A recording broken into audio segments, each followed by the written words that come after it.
Hey everyone, tonight we're stepping into the worn shoes of someone history almost forgot to record. A girl living in a medieval English village. Not a princess in a tower, not a lady at court, just an ordinary child navigating an extraordinary life. Before we begin, take a moment to like the video if you enjoy this kind of content, and subscribe if you haven't already. Let me know in the comments where you're tuning in from and what time it is for you. Now, settle in. Let the day fade away. And let's walk together through a single day in a world that demanded everything and promised very little. The first sensation that greets our girl, let's call her Emma, isn't gentle. There's no gradual waking, no stretching in warm sunlight. Instead, there's cold. The kind that seeps through woolen blankets stuffed with straw and old cloth scraps, the kind that turns breath into visible clouds even inside the house. It's still dark outside, that deep pre-dawn darkness that medieval people knew intimately. The first cock hasn't crowed yet, but Emma's mother is already stirring, adding wood to the hearth fire that's been smoldering all night. The orange glow grows, casting dancing shadows on the wattle and daub walls. Emma shares a sleeping space with her younger brother and older sister. They're all huddled together on a straw-filled mattress that sits directly on the packed earth floor, or if the family is slightly more prosperous, on a low wooden frame that keeps the worst of the cold from seeping up from below. There are no separate rooms in this cottage. Everything happens in this single space: cooking, eating, working, sleeping, living. Against one wall, her parents sleep in their own bed. Along another wall, a cupboard holds the family's few possessions, a couple of wooden bowls, some clay pots, perhaps a treasured cooking pot made of bronze if they're fortunate. Emma knows she must rise, even though every fiber of her being wants to burrow deeper into the warmth of shared body heat. But childhood in the medieval world isn't about comfort or slow mornings. By the time a girl reaches 7 or 8 years old, she's already considered useful. Not quite an adult, but no longer coddled as a small child. She has responsibilities, and those responsibilities begin the moment she opens her eyes. She sits up, feeling the rough linen of her tunic, the same one she slept in, the same one she'll wear all day. There's no changing of clothes, no wardrobe to choose from. This tunic, reaching down to her ankles, is what she owns.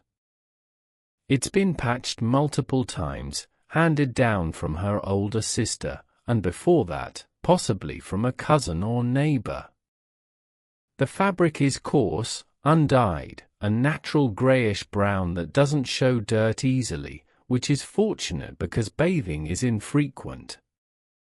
Maybe once a season if water can be heated and a barrel procured for the purpose. Emma wraps a simple cloth around her head, not for fashion but for warmth and to keep her hair, which she'll braid later, out of her face. Her feet find worn leather shoes, thin-soled things that have been repaired multiple times by the village cobbler. These shoes are precious. They're possibly the most valuable item she personally owns, and she treats them with the care they deserve. In winter, she might stuff them with straw for extra warmth. In summer, she'll go barefoot when possible to preserve them. But this morning, with frost likely on the ground, she needs whatever protection they can offer. Her mother hands her a wooden bowl containing pottage, that thick stew-like mixture that appears at nearly every medieval meal. This morning's version is thin, made from oats boiled in water with perhaps a bit of onion if they're lucky. It's not delicious by any measure we'd recognize today, but it's warm, it fills the stomach, and it provides the energy Emma will need for the day ahead. She eats quickly, using her fingers and a wooden spoon, washing it down with small beer, that slightly fermented drink that's safer than water from the river that runs near the village. Even children drink small beer. The alcohol content is low, just enough to kill the bacteria that makes water dangerous, but not enough to cause any real intoxication. As Emma finishes her meal, her mother begins listing the morning tasks. There's no asking, no negotiating. This is simply what must be done for the family to survive another day. The first task is water. Always water. The family uses it for everything: cooking, washing, drinking, and the supply must be constantly replenished. Emma takes 2 wooden buckets, well worn but still serviceable, and steps out into the pre-dawn cold. The village is just beginning to stir. Smoke rises from other cottages as families wake their fires. A dog barks somewhere in the distance. The church bell hasn't rung yet for the first prayers of the day, but it will soon. Emma knows the way to the village well by heart. She could walk it in complete darkness if necessary, and she has. The path is well trodden, muddy in some places, frozen in others depending on the season.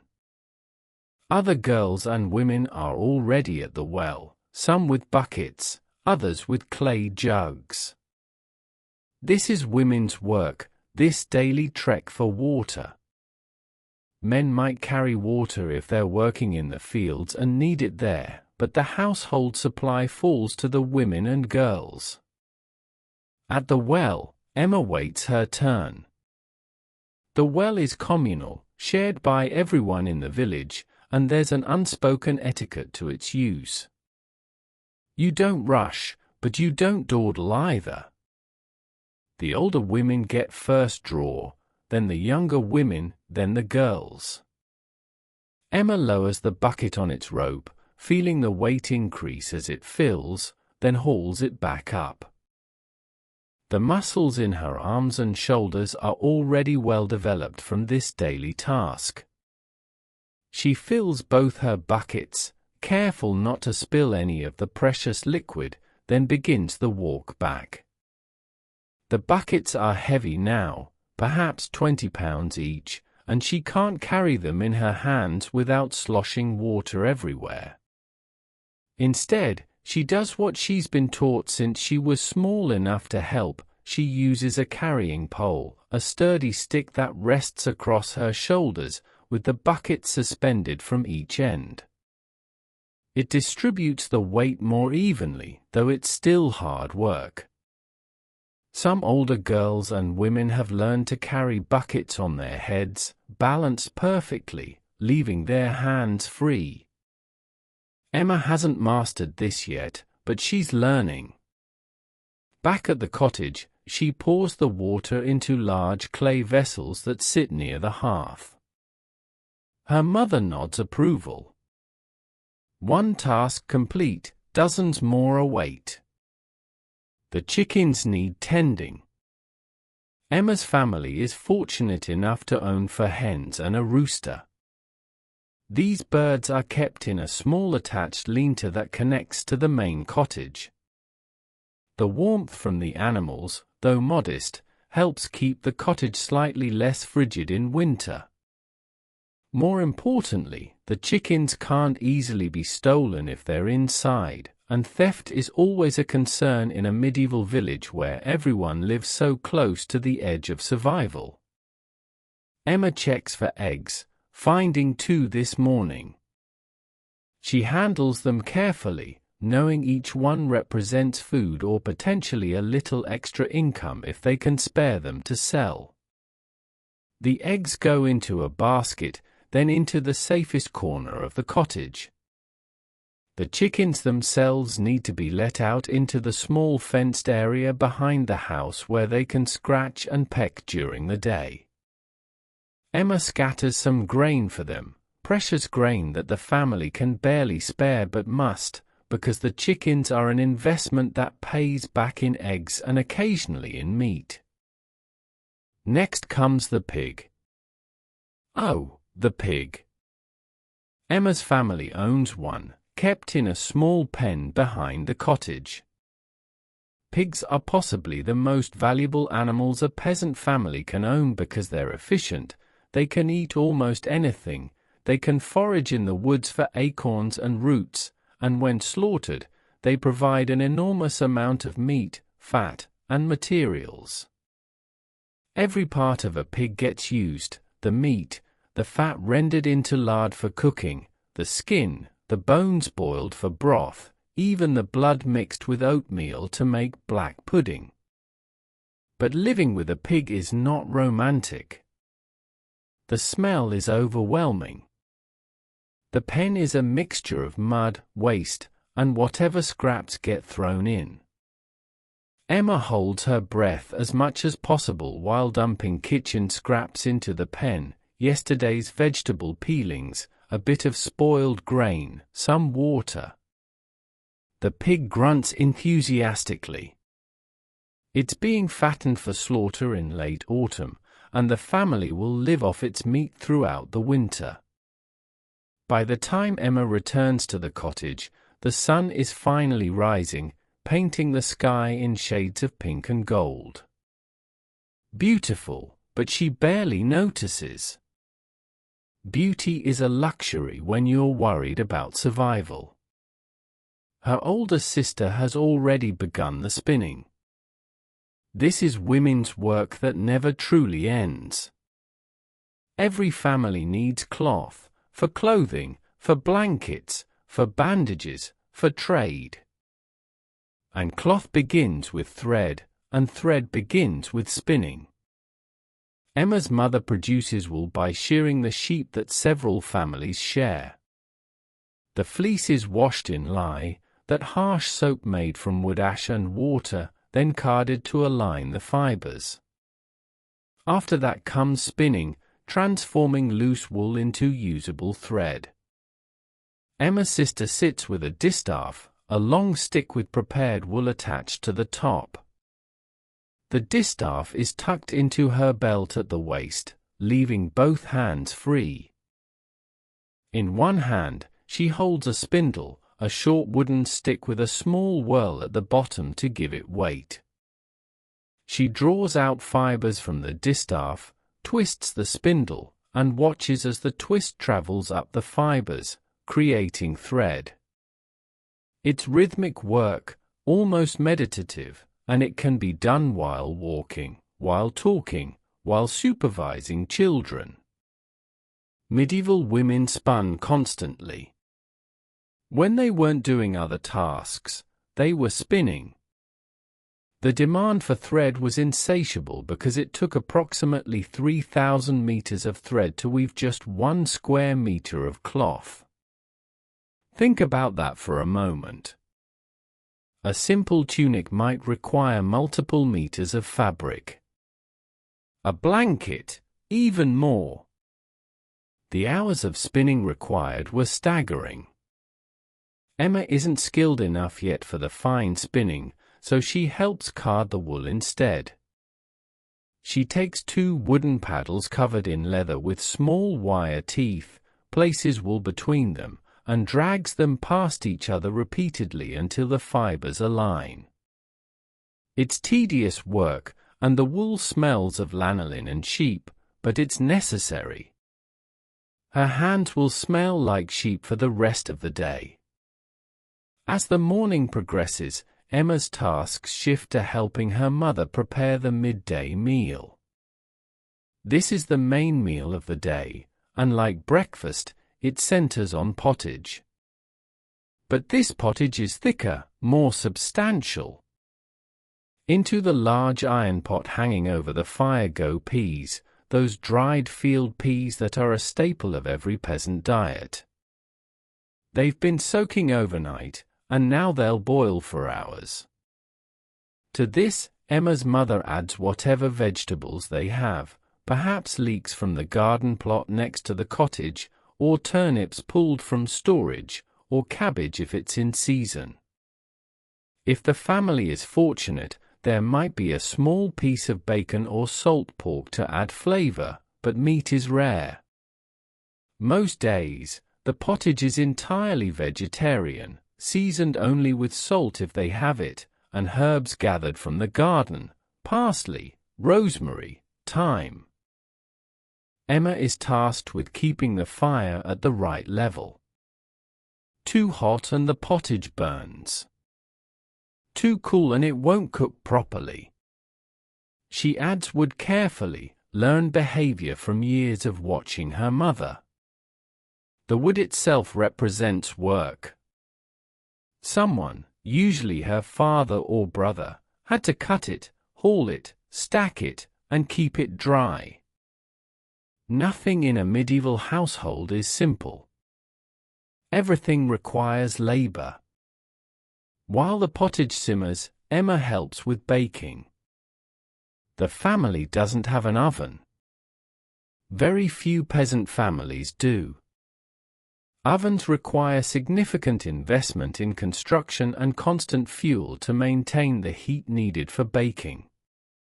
Instead, the lord of the manor maintains a communal oven, and peasants are required to use it for their baking, paying a fee for the privilege. This is one of the many ways lords extract value from their peasants. Emma's mother has prepared dough from rye flour mixed with a bit of barley. White bread made from wheat is for wealthy people. Peasants eat dark, heavy bread that's dense and filling. The dough has been rising overnight in a covered bowl near the hearth's warmth. Now it's formed into loaves, placed in a basket, and Emma is sent with her sister to the lord's baking house. The walk to the baking house takes Emma past other cottages, past the church with its ancient stone walls, past the lord's manor house in the distance. The village is fully awake now. Men are heading to the fields with tools over their shoulders. Women are tending gardens, hanging washing, calling to children. It's a tight-knit community because it has to be. Survival in the medieval world depends on cooperation. You need your neighbors to help plow, to share tools, to assist in emergencies, to provide labor when your own family can't manage alone. At the baking house, several other women and girls wait their turn. There's gossip here, news passed from one household to another. Who's ill, whose cow calved, what the Lord Steward said about the upcoming harvest obligations, whether the tinker will visit this month. Emma listens but doesn't contribute much. She's still young, still learning the social dynamics of village life. When their turn comes, the bread is placed in the hot oven. They'll return in a few hours to collect it, paying their fee, a portion of the bread itself or a few coins if they have them. Back at the cottage, the pottage is ready. The family gathers around the central hearth. There's no table, just the hearth itself and perhaps a couple of benches or stools. They eat from wooden bowls, using bread to sop up the thick liquid, using their fingers and simple wooden spoons. It's hot, it's filling, and it will provide energy for the afternoon's work. No one leaves anything in their bowl. Food is too precious to waste. After the meal, Emma is sent to the garden plot behind the cottage. Even small cottages have a croft, a small piece of land where families grow vegetables and keep a few animals. This land doesn't belong to the family, It's part of the manor system, but they have the right to use it as long as they fulfill their obligations to the Lord. The garden needs constant attention. Weeds must be pulled, or they'll choke out the vegetables. Emma spends an hour on her hands and knees, pulling weeds from between the cabbages, checking the leeks, examining the small herb garden where her mother grows parsley, sage, and a few other useful plants. Some of these herbs will season food. Others have medicinal uses, though medieval medicine is more hope than science. As Emma works, she can hear the village around her.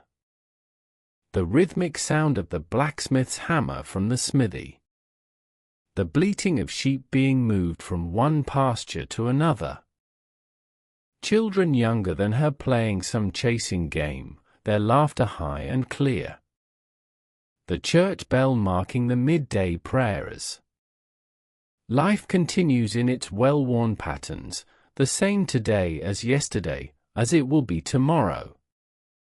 After the garden, there's mending to be done. Clothes in the medieval world are worn until they literally fall apart, and even then, the fabric is salvaged and reused. Emma's tunic has a tear near the hem where she caught it on a bramble while gathering firewood. Her mother hands her a needle, precious iron carefully stored, and thread spun by her sister. Emma's stitches are not beautiful, but they're functional. She repairs the tear, then examines her shoes. One is developing a hole in the sole. It will need to be taken to the cobbler soon, which means expense, which means the family will have to decide what to sacrifice to afford the repair. Perhaps fewer eggs will be kept for eating. Perhaps a chicken will be sold. The afternoon brings more spinning, more carding of wool. Emma's hands move automatically now, pulling fibers, smoothing them. Her mind wanders. She thinks about the upcoming village feast day, still weeks away, when there will be dancing and special food and a break from the relentless work. She thinks about the boy 2 cottages over who smiled at her at church last Sunday. She's 11 years old, still several years from marriageable age, but already aware that her future will involve becoming someone's wife, bearing children, continuing this same life in a different cottage. Medieval peasants generally marry in their late teens when they've established themselves enough to support a household. It's not the child marriages of the nobility, driven by political alliances and property transfer. For peasants, marriage is practical. You marry when you can afford it, when you have skills and resources enough to survive together. As the afternoon wears on, Emma is sent to gather firewood. This is ongoing work. The hearth fire never truly goes out, but it needs constant feeding. Emma takes a small axe, more of a hatchet really, and heads to the edge of the village where the forest begins. She's not allowed to cut living trees. Those belong to the Lord, and poaching wood can result in severe punishment. Instead, she gathers fallen branches, dead wood, anything that's already on the ground. It's harder work than it sounds. Dead wood can be heavy. It needs to be broken into manageable pieces. And there's always the fear, however irrational, of what might lurk in the forest. Wolves are rare but not unheard of. Bandits occasionally use the forest roads. Mostly, though, it's just dark and easy to get turned around if you venture too far. Emma stays close to the village, within sight of the cottages, gathering what she can carry in a basket on her back. When she returns with the wood, the sun is already lowering toward the horizon. Days in the medieval world are governed by light. When it's light, you work. When darkness comes, activity largely ceases. There's no electric light, no gas lamps. Candles exist but are expensive. Peasants use rushlights when they use any artificial light at all, and rushlights are just reeds dipped in fat that burn quickly and produce minimal illumination. Most nights, once the sun sets, families simply go to bed. It's the most economical use of time and resources. But first, the evening meal. This is simpler than midday, perhaps bread and cheese if there is any, or more pottage, this time reheated from what was made earlier. Sometimes there's a bit of dried fish if the family traded for it or if Emma's father managed to catch something in the river, though fishing rights are also controlled by the lord, and peasants can face punishment for taking fish without permission. The meal is eaten quickly, quietly. Everyone is tired. Emma's father and brother have been in the fields all day, and the work is back-breaking. Plowing, sowing, harvesting depending on the season. Maintaining the Lord's roads. Clearing forests as ordered. Cutting and hauling hay. Repairing fences. Peasant men work as hard as peasant women, just in different ways. After the evening meal, as darkness settles, the family might sit for a short while by the firelight. This is when stories get told, lessons get taught, prayers get said. Emma's mother might teach her a song, something passed down through generations. Her father might check the farming tools, sharpening a blade or repairing a handle. Her brother might carve a simple toy for their youngest sibling. These moments are rare, precious breaks in the constant work. But they don't last long. Darkness is expensive to push back, and exhaustion is powerful. One by one, the family prepares for sleep. Emma braids her hair to keep it from tangling overnight. She removes her shoes, placing them carefully where she can find them in the morning. She keeps her clothes on because the cottage will grow cold as the fire dies down. Everyone layers together on their sleeping pallets, sharing warmth, sharing body heat in a way that modern people would find claustrophobic but that medieval people considered normal and necessary. Before sleep comes, there's a prayer. Medieval peasants are deeply religious, not because they've carefully studied theology but because religion permeates every aspect of life. The church is the center of the village. The priest is one of the few educated people they'll ever encounter. Saints' days mark the passage of time. Heaven and hell feel very real when you live in a world this hard, this unpredictable. Emma whispers the prayer she's known since infancy, asking for protection through the night, for health, for a good harvest, for her family to be safe. And then she closes her eyes. The cottage is dark now except for the faint glow of the banked fire. Outside, the village is silent except for the occasional dog bark or the sound of the night watch making his rounds. Emma drifts toward sleep, her body aching pleasantly from the day's work, her stomach full enough not to ache with hunger, her mind already beginning to rehearse tomorrow's tasks because tomorrow will be much like today, and the day after that, and the day after that. This is the rhythm of medieval peasant life. There is no weekend, no vacation, no retirement. You work from the time you're old enough to be useful until you're too old or too sick to continue. For Emma, this day has been unremarkable, entirely ordinary. No one will write about it. No chronicler will record her name. She is one of thousands, millions of peasant children who lived and worked and grew up in medieval villages across Europe, living lives that were hard beyond modern comprehension but that were also, in their way, full. Full of family, full of community, full of the satisfaction that comes from completing necessary work, full of small moments of beauty like sunrise over the fields or the first warm day of spring or the taste of fresh bread or the sound of her mother singing while she spins. Emma's life is not easy, but it's hers. She knows her place in the world, knows what's expected of her, knows who she is and who she'll become. There's something almost peaceful in that certainty, even when the circumstances are harsh.